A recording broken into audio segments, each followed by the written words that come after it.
guys, good morning and welcome to my YouTube channel. Good morning, सत श्री अकाल, नमस्ते and Vande Mataram दोस्तों.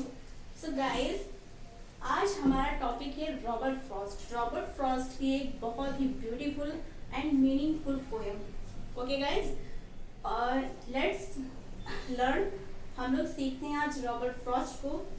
सो रॉबर्ट फ्रॉस्ट की जो पोएम है डस्ट ऑफ स्नो, इसमें क्या होता है कि जो पोएट हैं वो कहीं जा रहे होते हैं बिकॉज उस दिन वो बहुत ही डिजेक्टेड होते हैं, बहुत ही निराश होते हैं, डिसअपॉइंट होते हैं, फ्रस्ट्रेट होते हैं.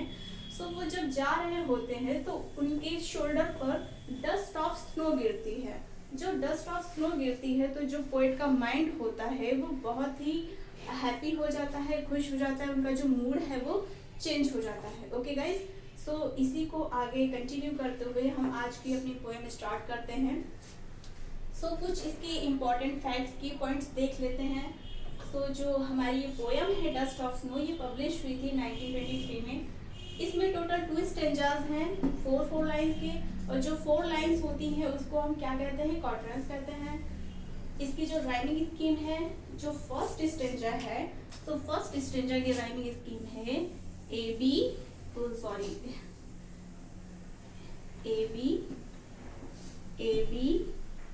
एंड जो सेकंड स्ट्रेंजा है इसकी राइमिंग स्कीम है सी डी. ठीक है guys, so let's start this poem without delay. So poem है the way a crow shook down on मी.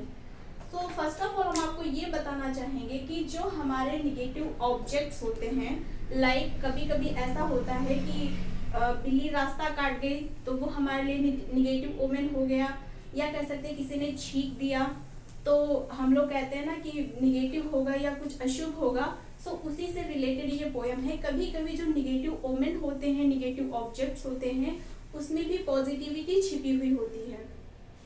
ठीक है, तो होता क्या है कि जो हेमलॉक का ट्री है, हेमलॉक यानी पॉइजनस होता है, काफी पॉइजनस होता है, लेकिन यहाँ पे उसको भी पॉजिटिव दिखाया गया है. और जो हमारा क्रो है, क्रो को भी निगेटिव ओमेन माना गया है, लेकिन यहाँ पे भी वो पॉजिटिविटी का काम करता है. सो देखते हैं poem the way a crow shook down on me. यानी जो पोएट होते हैं वो जब जा रहे होते हैं तो क्रो जो होता है वो पेड़ पे बैठा हुआ होता है. और किस पेड़ पे बैठा होता है, हेमलॉक ट्री पे. हेमलॉक ट्री, यानी कि हेमलॉक ट्री का मतलब होता है धतूरे का पेड़.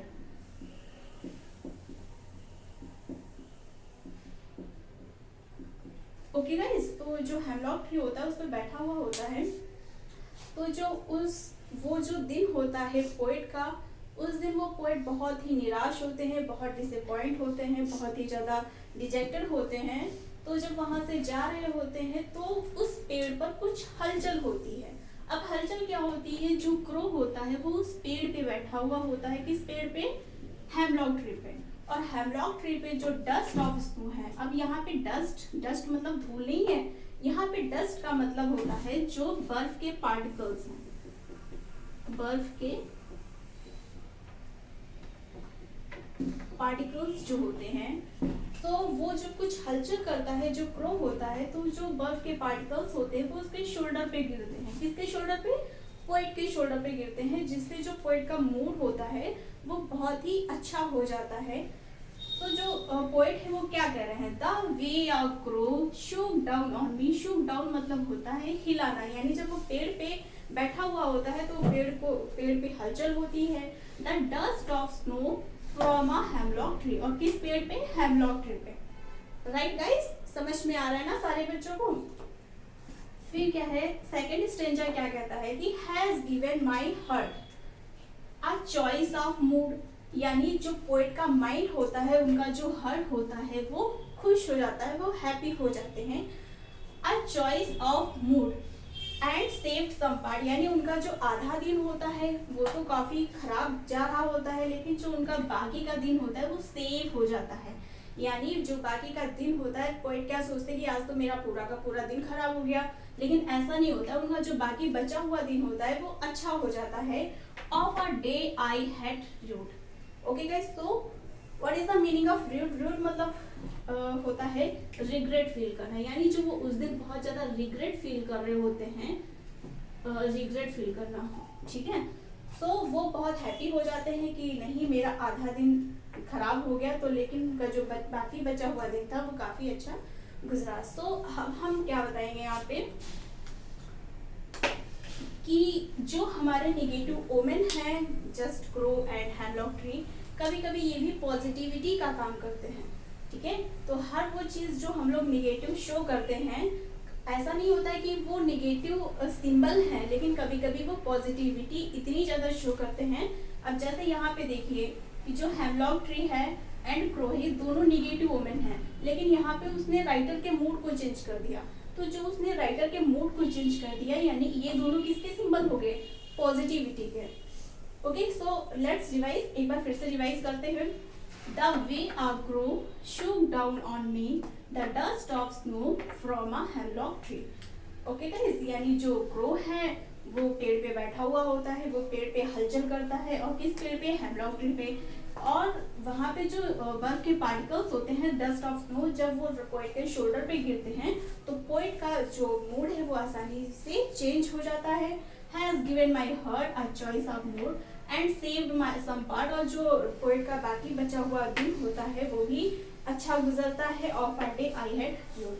ठीक है गाइस, आई थिंक आप लोग को समझ में आई होगी पोएम। अब इसके कुछ हम लोग 1 सेकेंड,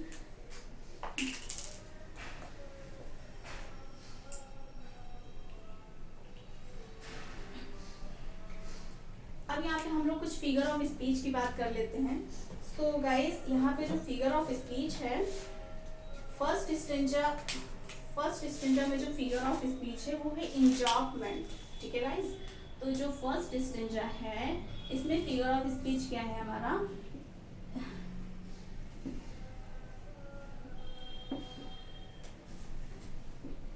इंजॉकमेंट है। So what is enjambment? क्या होता है ये इंजॉकमेंट? सो इंजॉयमेंट जो होता है वो सेंटेंस होता है, सेंटेंस होता है विदाउट ब्रेक, यानी उसमें कहीं पे भी कोई भी फुल स्टॉप ना हो। एक जो पूरा स्टेंजा होता है या पूरा सेंटेंस होता है उसको हम इंजॉयमेंट कहते हैं, विदाउट ब्रेक के, बिना ऑब्स्टिकल के जो हमारा एक सेंटेंस होता है, दैट्स कॉल्ड इंजॉयमेंट। एंड जो सेकेंड स्टेंजा है इसमें भी पूरी जो लाइन है वो सारी की सारी लाइन मीनिंगफुल है। सो यहाँ पे भी हमारा कौन सा लिटरेरी डिवाइस है? तो कह सकते हैं यहाँ पे भी इंजॉयमेंट है। ओके, अभी क्या है जो हमारा नेक्स्ट फिगर ऑफ स्पीच है या नेक्स्ट लिटरेरी डिवाइस है वो क्या है कि